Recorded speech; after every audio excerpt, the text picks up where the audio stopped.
1977, and I think we're still in the second Israeli Republic. The first Israeli Republic was founded by David Ben-Gurion. The second, 77, by who? Menachem Begin. The first Israeli, and they're very different versions of Israel. The first Israeli Republic, the ethos was socialism. The second Israeli Republic, the ethos was capitalism. The pride of the first republic was the kibbutz.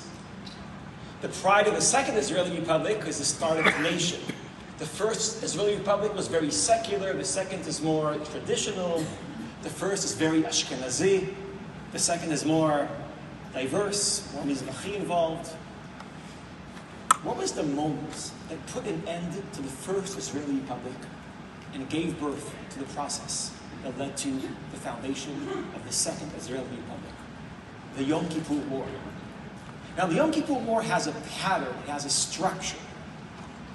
It starts with the failure of the intelligence community that led to a surprise attack, that led to the army in the beginning, especially the Air Force, not functioning in the first 48 hours of the war.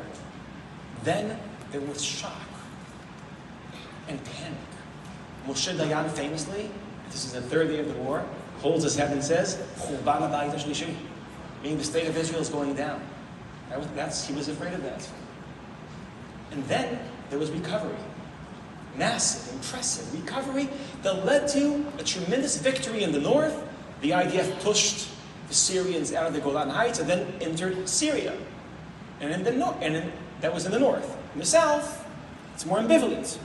An ambivalent victory in the south. The Egyptians had forces in Sinai in the end of the war, but we had our forces led by Arik Sharon on the other side of the Suez Canal. I hope you're hearing what happened here. Because 50 years and one day later, that pattern repeated itself. Just with one difference. Everything was on steroids. Everything was bigger. The failure of the intelligence community was a greater failure. The surprise was a greater surprise. The dysfunctionality of the Israeli military in the first 24, 48 hours, especially the Air Force, was greater. But also, the recovery was more impressive. And in the north, pagers, Hezbollah, Syria, massive, absolute victory in the north. In the south, ambivalent victory. We've just relived the pattern, the structure of the Yom Kippur War with one difference. It was stronger, it was bigger, everything on steroids. Here's my question. The Yom Kippur War was an earthquake in Israel. It shaked Israel. Israelis changed. It put an end to the first Israeli Republic, and it created a chain of events that led to the birth of the second Israeli Republic. This war, which is greater than the Yom Kippur War, is an earthquake in Israel. It's changing Israel. It's transforming Israel. And our job and our mission is for this moment to lead to the birth of the third Israeli Republic. The Israelis that will form the third Israeli Republic are the Israelis, this great generation, that were witnessing October 7th. And they saw at that moment of October 7th, when the state of Israel didn't protect its civilians, didn't save its citizens.